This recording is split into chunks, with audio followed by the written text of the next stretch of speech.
Okay, we're going to program now a new project. We had reading what's on the PLC, we had making a backup.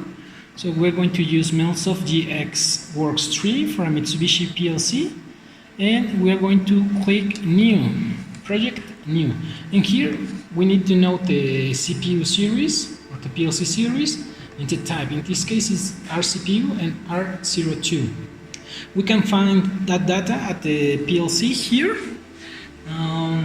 If you can check it here, it says R02 CPU, that's the one that we're going to use.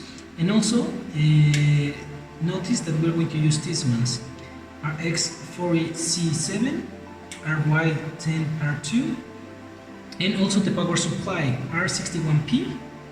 And to finish, this one. The number is at the rack. It is R35B. We're going to program in ladder, that's the standard. So we're going to click OK. Now that we know what components we're going to use. And after that, we're going to start adding some components and some configuration. So we are going to go to the project tree, module configuration, and if you look, we have the CPU, but we don't have anything else. So at the right of the screen, we have the components. So we're going to select the base. We already saw that is the R35B. And we're going to start mounting the components. So if this is the CPU that we already selected from the start of the project, and if you want to check it, here it is, R02 CPU. And then we're going to add the other components. So we're going to search for the power supply. Here it is the power supply. And if we check, it was the R61P. R61P, so we grab it and drag it there and release it to the rack. And then we're going to select the input, RX40C7, RX40C7, that's the one that we have. And the other one is the output model. So we're going to go down here.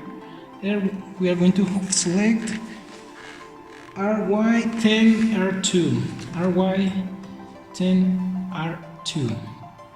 And we're going to expand R02 CPU and we're going to go to model parameters. And here it's telling us to update everything.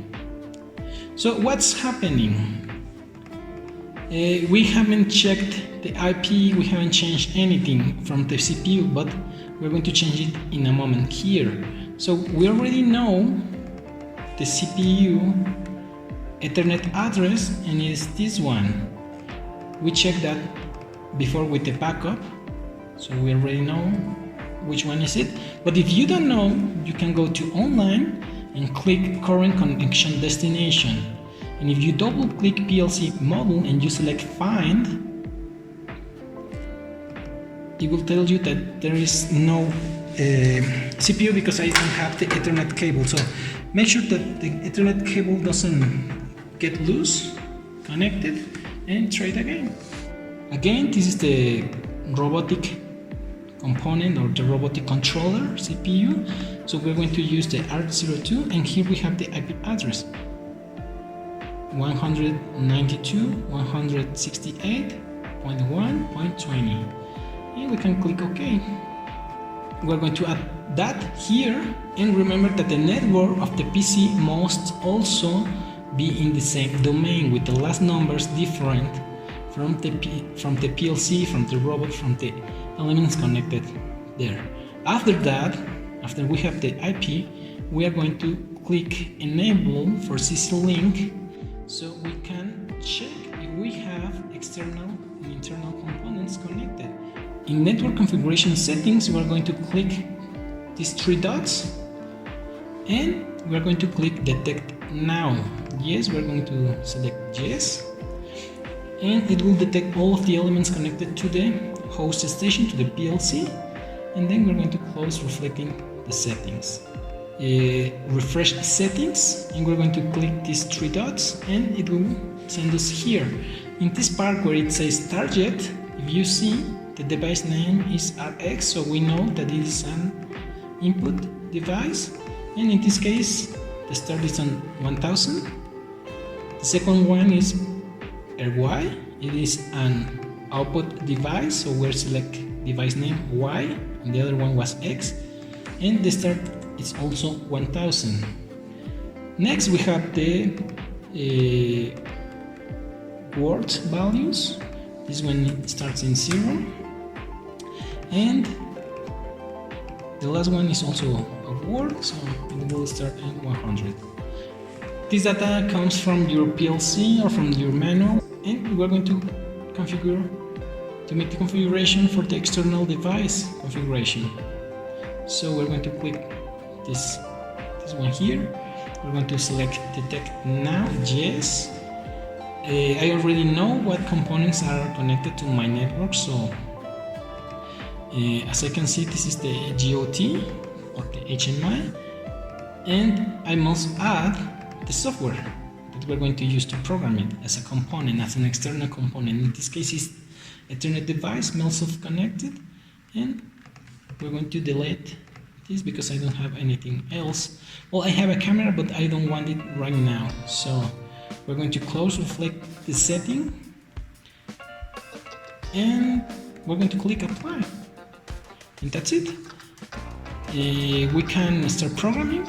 If we already know which inputs do we want, we can put like one input like this, and we can put the output. I think it's 108. I don't remember right now. I will check it at the manual. And if everything is correct, we have to rebuild. So go here. We have convert. You can convert the program, and then you can rebuild it. It's like debugging, and then everything is done. You can save your program. Remember to save it. And after that, go here or go online and click write to PLC. So we're going to overwrite anything at the PLC, so be careful, you can erase everything. So here's telling us that we have to execute a remote stop. Click that to yes, yes to all. We click everything, so we're going to send setup parameters, we're going to send system parameters, and then it is telling us to execute a remote run.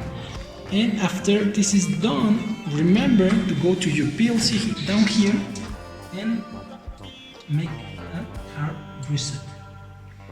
Once it finishes, return it to run. So that's all.